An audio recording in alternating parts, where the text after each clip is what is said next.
It's the best month of the year for high school baseball in June for 1A, 2A, 3A, and 4A with the best crew here at Prep Baseball Illinois. I'm Joe Sullivan alongside the rest of the group, Gavin Smith and Tyler Deffabaugh, in what has been a very fun time for high school baseball. Last weekend, we were able to see the 1A and 2A state playoffs, and then going into this weekend, us three will be there down in Joliet for the 3A and 4A playoffs. But Gav, you and Diego Solares and me as well were able to go get to see some action at Peoria at Dozer Park for the 1A and 2A title, and a lot to take away from some of these smaller schools.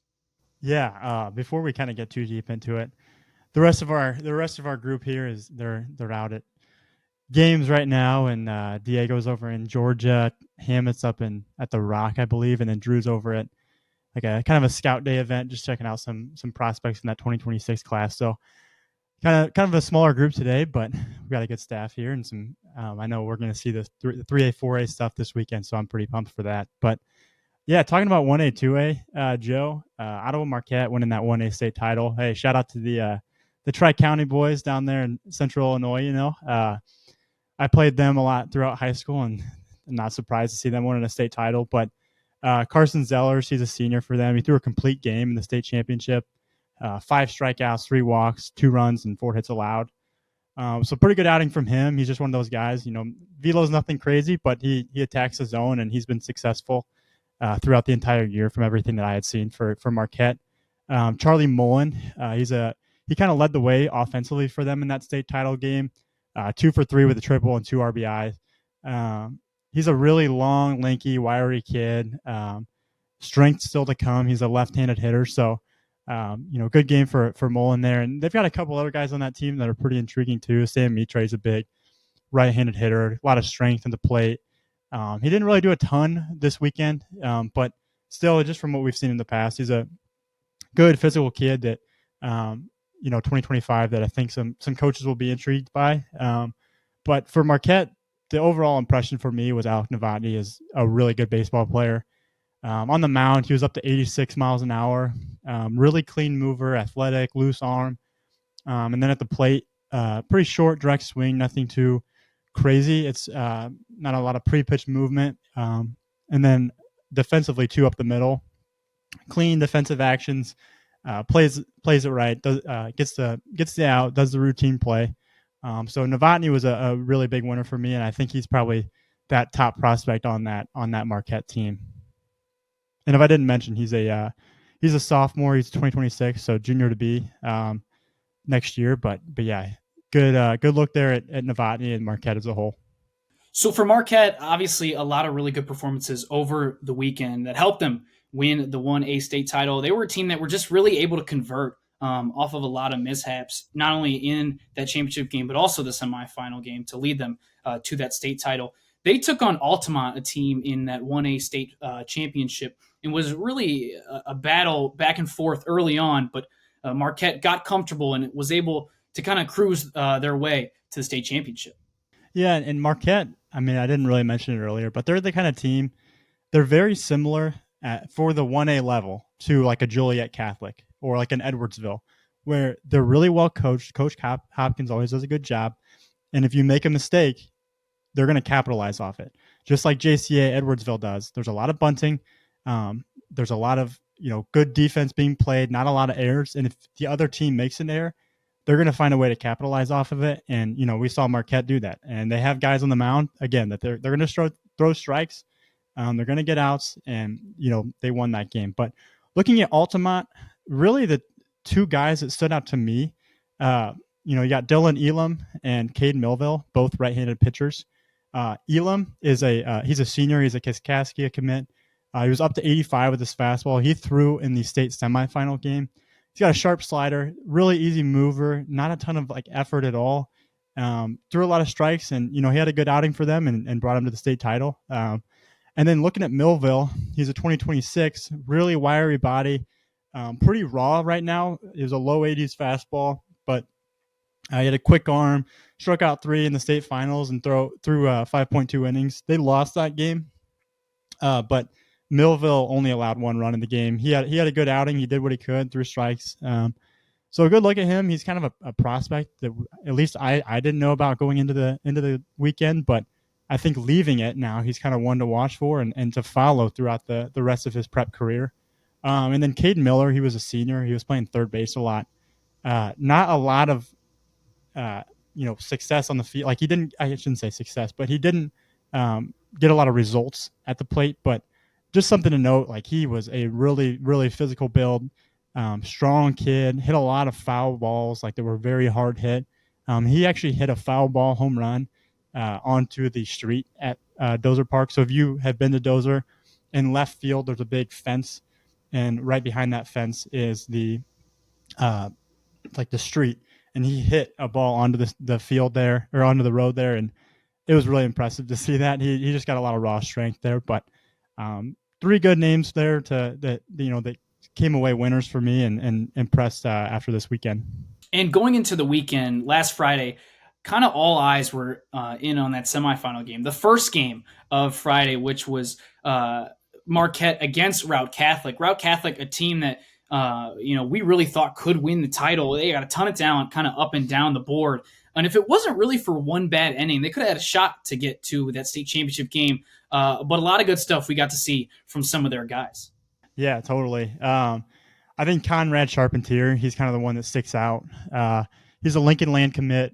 He struck out 10 when in his outing that he threw in. Walked one, allowed 4 hits, and this was in the third place game.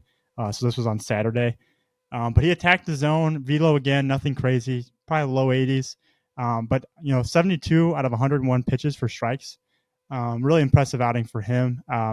But the thing that stands out about Route Catholic, I know Diego's seen them a couple times, or maybe just once this year before the state playoffs. I had not seen them, but the frames on these kids are really impressive. They're all kind of like that long, athletic body with a lot of projections still to come. And that was really impressive to me. And then you look at, Brady and Nolan Turner, both, Nolan's a 2024 and Brady's a 2026, but they both had really solid weekends for Route Catholic and came away winners. Brady's a 2026 that I kind of mentioned. He's a follow prospect in my eyes. Left, fluid swing, really easy mover. I think he was batting in the cleanup spot for them throughout the weekend. But good look at Route Catholic. Couple good names there. So happy for them. They got the third place. Took away third place at state this weekend. But yeah, and then in the last team here, Gibson City, Melvin Sibley. Just one player that I thought was intriguing, Braden Elliott. He's a 2025. The body looks right. He played shortstop and pitched for them. Made some good defensive plays up the middle for them. At the plate, pretty easy swing, nothing too crazy with it. But he's an intriguing one to watch for. And then Ty Cribbett too. He's a senior for them, and he was batting leadoff and playing center field for them. So a couple good names on that team, and they came away with fourth place, but they had a good run there to make it to state. So big shout out to GCMS. A lot of good action in the 1A state championship, as well as the 2A section where we got to see Effingham St. Anthony win the 2A title. And they really just came out swinging right out the gate in that Friday game. Scored 11 runs early on. They proceeded to win 12-1 in that semifinal game. The offense was rolling, and so was the pitching with Brock Fearday. Yeah. I mean, Joe, I think the biggest winner from this weekend for me was Brock Fearday. On the mound, it was pretty impressive.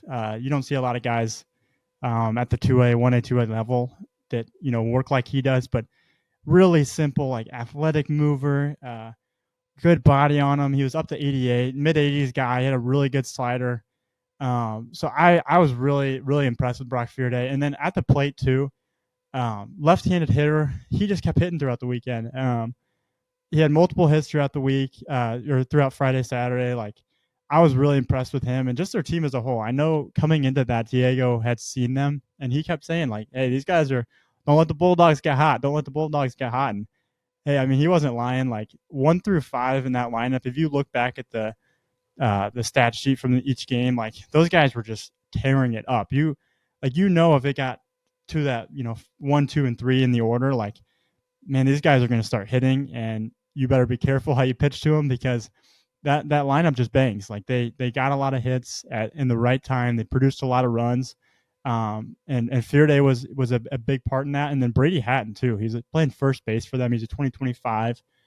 He was on the barrel, short, really easy swing, nothing crazy again, like just short to it, direct to it, and it was quick through the zone. A lot of hits, a lot of clutch hits.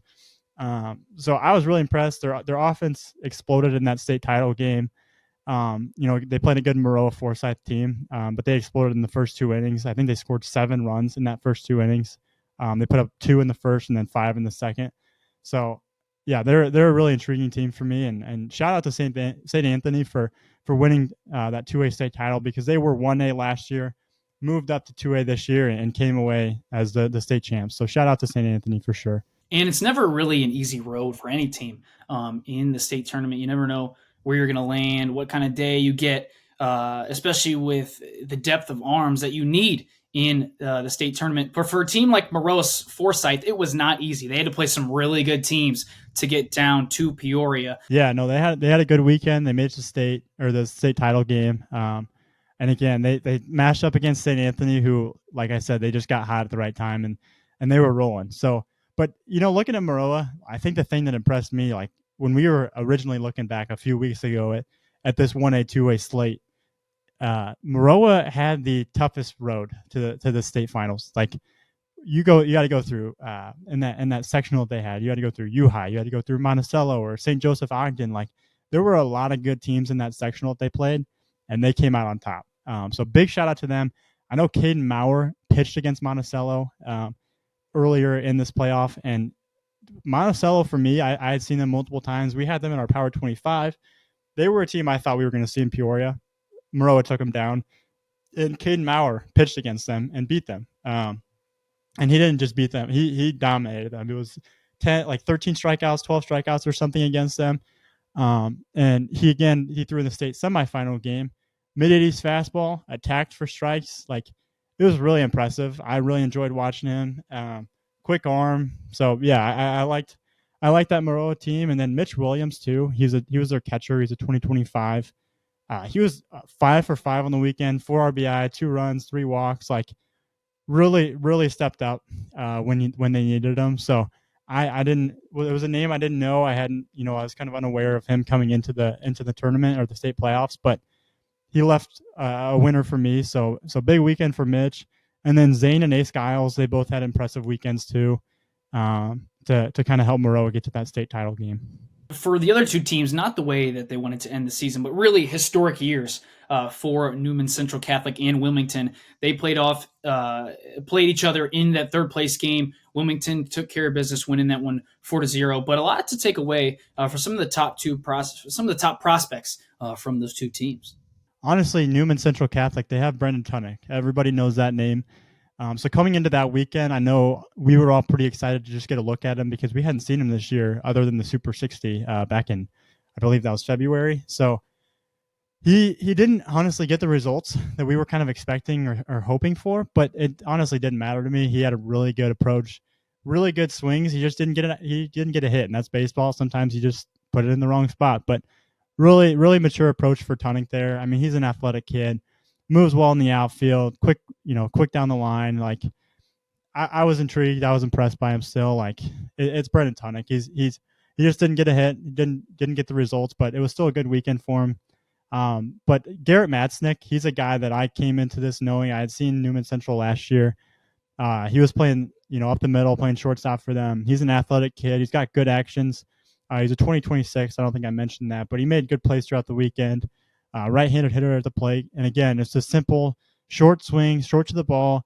And yeah, he made some good plays defensively. I think defensively is where it really stood out for me. Not a ton of hits throughout the weekend, but I like him. He's an uncommitted 2026 and one to follow moving forward. And actually, I'll just touch on Wilmington too briefly. Kyle Farrell, he was one that had a good outing on the mound for us against Newman. He threw a complete game shutout, had 3 strikeouts, 4 hits allowed. And then looking at Ryan Ketman, he's a 2026. He was playing second base, and he was a leadoff hitter for that Wilmington squad. I really liked it. He was that fluid left-handed swing, pretty athletic kid. There's still a lot of strength to be added to the frame. Only collected 1 hit on the weekend, but just an interesting interesting prospect there. He played shortstop too for them on Friday and second on Saturday, but good one up the middle, left-handed bat, and I really liked him. So kind of one that I'm going to watch for moving forward and just kind of keep tabs on. So And a fun weekend in Dozer Park it was out in Peoria for the 1A and 2A state championship. And congrats to those teams, Ottawa Marquette and St. Anthony, for bringing home some hardware this past weekend and winning the 1A and 2A state championship. That leads us into this weekend where there's a lot to look forward to as we head to Joliet tomorrow for the 3A and 4A state championship. Taking a look at that 3A semifinal. It's an interesting dynamic. This is an interesting year. It really feels like for the bigger schools with the 3A and 4A semifinals. In that first game, we have Morris and Crystal Lake Central. Morris, a team, you talk about not having an easy road. I mean, that team had to beat Sycamore. Sycamore able to get to Joliet last year and got down to state before losing to the eventual state champion Nazareth. And then also having to beat Joliet Catholic, who going into this state tournament we thought was the favorite for 3A. So Morris, a really good team, a lot of good players, led by Jack Wheeler going into the weekend. first off, I just want to say too, like I'm so excited for this 3A 4A weekend. This will be my first time with PBR being at this 3A 4A weekend, so I'm excited. I know we're going to see a lot of good stuff, and the three of us will be there along with one of our interns. So it should be a fun weekend for us and some good content out of it too. But looking at Morris, yeah, I saw them in their sectional. I went to, it was in Washington, so they played Washington in the sectional semifinal, and then they went on to play in the sectional championship against Joliet Catholic, and like you mentioned, they beat them. But Washington was no feat either. They're a good team. They got a good lineup. But Morris, yeah, I mean, they, like you said, Jack Wheeler, he hit a grand slam in the game that I saw over the left field fence. He's got easy power, and it's a really impressive frame too. I want to say he's like 6'5", probably a $190, like nothing, like really wiry, but he's just got strength. So he's an intriguing one. I know he pitches too for them. I have not seen him throw, but I know he's a pretty good arm that we've seen, I think, up to 90 at our preseason All-State event this past winter. But then Zimi Baftiri, he's a shortstop for them. I saw him, make some really good plays in IO, just really athletic, good actions, moves well to both sides, good arm. He's a right-handed hitter too, pretty loose, athletic swing, loose hands. Brett Bounds is a center fielder for them that I thought was, impressed in IO. He's their second two-hole hitter. Wheeler, Del Favreau, he was really good on the mound for them this year. And with Del Favreau, the thing that I like is like his velo isn't anything crazy. It's a low 80s guy, but the dude just attacks. And I saw him last fall, and it was the same thing. He just attacks hitters. He's kind of like one of those guys. It kind of reminds me of Jacob Gimbel. Like I know you've seen him, Def. Like Gimbel is one of those guys that it might not light up the radar gun every time. Like I've seen him a couple times, and it's like a mid 80s guy, but you just attack, and they're like the guys that they're winners. They have that compete factor to them where it's like, you're not going to beat me. And, Del Favreau was 13-0 on the mound, and that speaks volumes to that. Like he's just a competitor. And I love watching guys like that because whether they're throwing 81, 82, or 86, like they just know how to pitch. They know how to get outs. They know how to win baseball games. And it was fun to watch. So I think he's one that'll be kind of leading the way for Morris here. And I'm not sure if he'll pitch tomorrow or if they make it to the state championship or third place game, whatever. I'm not sure when he'll pitch, but I would think potentially he's thrown tomorrow. So we'll get a good look at Del Favreau this weekend again too. So Morris is a good one. I'm excited to see them again. Yeah, and on the other side, you got Crystal Lake Central, which truth be told, this will be our first time seeing them all year, which goes to show you the type of run they're on right now. So we're certainly excited to get a look at them. For Crystal Lake Central, Connor Jabor is a kid, 2025, going to Ohio, does it all for him, plays outfield, will also pitch for him. He'll start and close. Jaden Obaldo is a really talented senior going to McHenry County Junior College that plays up the middle for him. And then you also got the Osment brothers, Rhett and Wade, who are both two-way players for Crystal Lake Central. I know Wade was on Gavin's JFG team last summer. It's a talented, projectable, right-handed arm, and he also DHs for him too. So we're excited to see them tomorrow and see how they handle Morris. Just a quick addition to that Wade Osment conversation. He actually just jumped into our 2027 rankings in yesterday's update. There, we expanded to 30 guys, and he jumped in there. But yeah, like you said, he was one of those guys at the JFGs that he impressed, and I'm excited to see him, like how he does in high school and in games. So we'll see. A program like Crystal Lake Central kind of shows what playoff baseball is all about for high school. When you get to this point, it only takes a few games for teams to get hot and get to a certain point, despite what happens in the regular season. Kind of reminds me a little bit about that Plainfield East team that won back in 2021, winning a state championship after having a 19-15 season.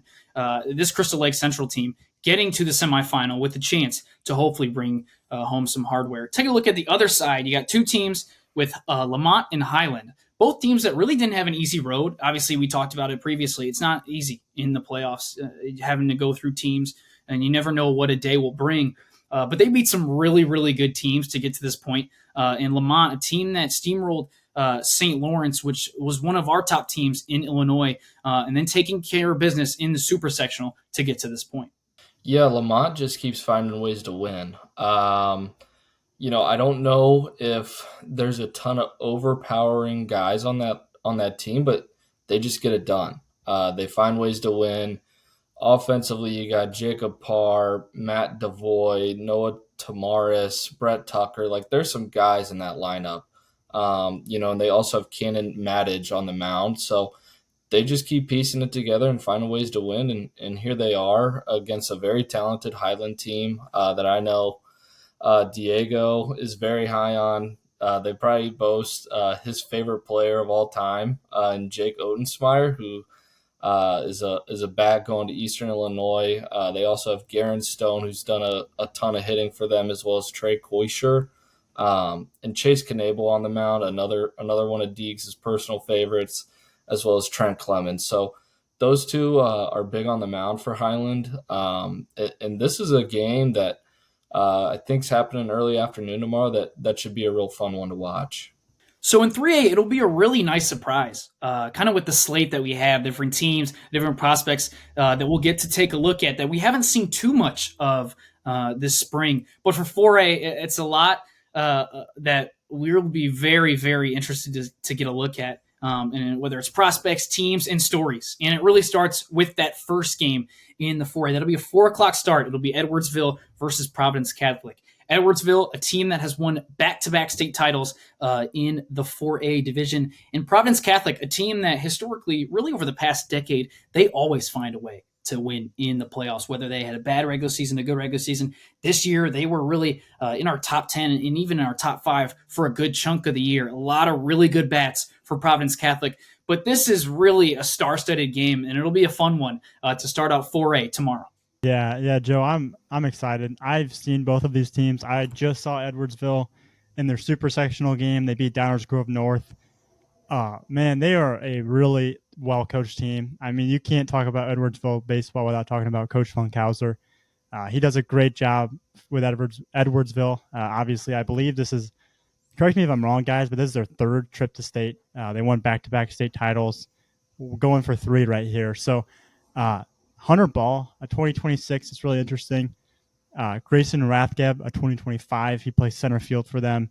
Right-handed bat, he's interesting. Tony Eberlin, he's going to TCU. He's a 2026, good arm. Chase Milburn is a 2026 right-handed pitcher that I just saw the other day. Strike thrower, gets outs.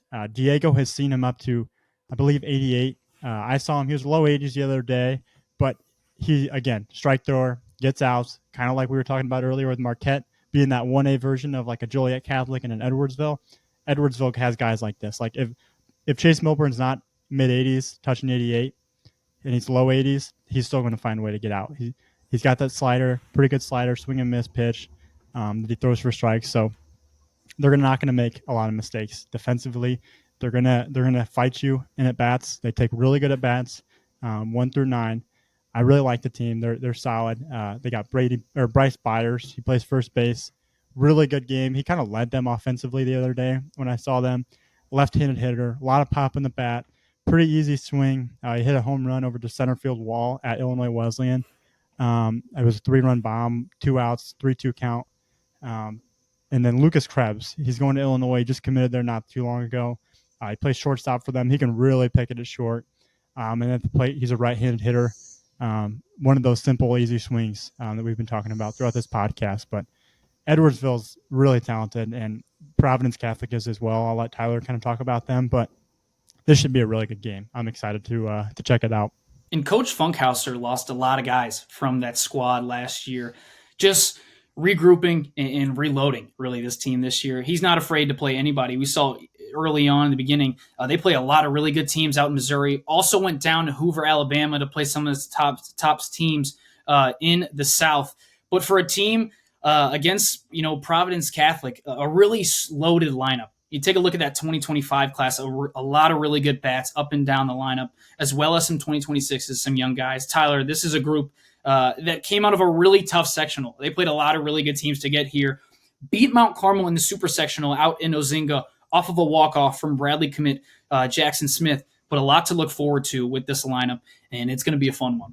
Yeah, and before I get to Provi, just to touch on Edwardsville, just to add a couple things real quick, talk about a battle-tested group. Just in their first 2 games in the playoffs, they had to get past Ethan Bagwell from Collinsville and then Connor Blue from O'Fallon. Like 2 of the better arms in the entire state.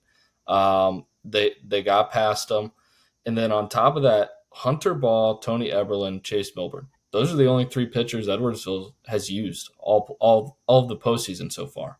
And on top of that, in their 5 games, they've only allowed 5 runs. So talk about 3 guys that are just kind of putting the team on their back right now. And it just continues to show that Coach Funkhauser and the Edwardsville Tigers just continue to find ways to win. But, moving over to Provi, ton of talent up and down this lineup. Cooper Eggert's a guy that I really liked when I saw Provi earlier in the year. He'll pitch, bats leadoff for him. Eggert's arguably their number 1 or number 2 behind Nate O'Donnell, who is a Creighton commit, also plays third base for him. You got Casson Gobert, who also does some pitching for the Celtics, and then their lineup's just loaded. Enzo Infelice does the catching. He's going to Oklahoma. We touched on Jackson Smith a little bit earlier, but Bradley commit, who can really defend it short, can hit, can really run, just a super talented player there.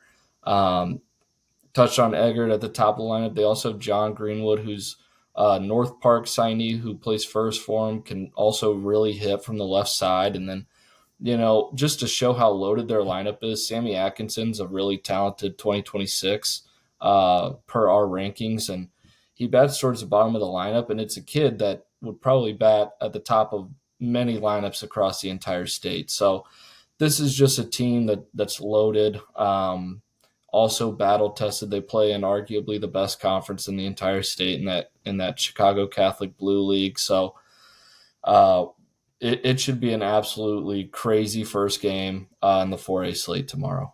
Yeah, 2 teams that are really known for kind of – obviously you got Edwardsville, one of the best teams, if not the best team over the past 5 years in Southern Illinois. And then you take a look at Providence, who has done it really the past decade in the Chicago area. They always get out of that sectional in a really tough one. So it's going to be a fun one when those 2 teams clash, and a lot to look forward to in that semifinal matchup. We take a look at our next one with York versus Conant. York, a team that is able to get back down to Joliet after last year losing in that semifinal game, but got down to state. And we could have a treat, gentlemen, in that pitching matchup with Ryan Sloan, a guy that we saw a few times this spring. Absolutely dominant stuff from the right-hander, and it'll be a fun one getting to see him under the lights at 7 at Joliet. Yeah, get your popcorn ready for sure. I mean, we've touched on him so many times on this podcast, but deservedly so. His track record, his body of work just essentially speaks for itself at this point. In my opinion, he should be a first-round guy in July, and he very well could be. Chris Danko is a guy that got them here. He shut down a very hot McHenry team on Monday. to even get the Dukes in this position. So those are two arms for York to know. Offensively, Josh Fleming's a guy that really talented, plays short for him, bats in the heart of that order. They also have Owen Chael and Drew Gammy, who have been hitting all season for them. So York's definitely an intriguing team even outside of Ryan Sloan. Yeah, and then on the other side with Conant, this matchup just screams awesome pitching. You're probably gonna see Franklin Kirchner tomorrow, if I had to guess. Bryce Loger threw a complete game gem on Monday. Who, just to touch on him, he's the ace of that staff. He's going to Dartmouth. He's a two-sport athlete. I think he's like an all-state swimmer. He's had an incredible year, just winning game after game after game. But Franklin Kirchner has been on just an absolute tear this postseason for them. He's a left-handed arm. So I would imagine you'll see him tomorrow versus Ryan Sloan. And then offensively, Conant's got Jake Parpet, Logan Gale, Cooper Hansen, Matt Mays, Jacob Spiganowicz. Like, they've also just got a ton of bats. So it's going to be an awesome matchup, I think, from start to finish, just to see that Conant lineup against Ryan Sloan, to see, those York heart of the order bats versus probably Franklin Kirchner. Like, there's just so much intrigue in this matchup. An absolutely loaded 3A and 4A slate that we have for Friday and Saturday down in Joliet. And that's right, ladies and gentlemen. Gavin, Tyler, and I will be there to help cover on Prep Baseball Illinois. Feel free to follow us on Instagram and Twitter for all live game updates for tomorrow, as well as the state championship games on Saturday. So that's going to wrap it up for this episode of the IHSA podcast. And we'll see you next time. Thank you, guys.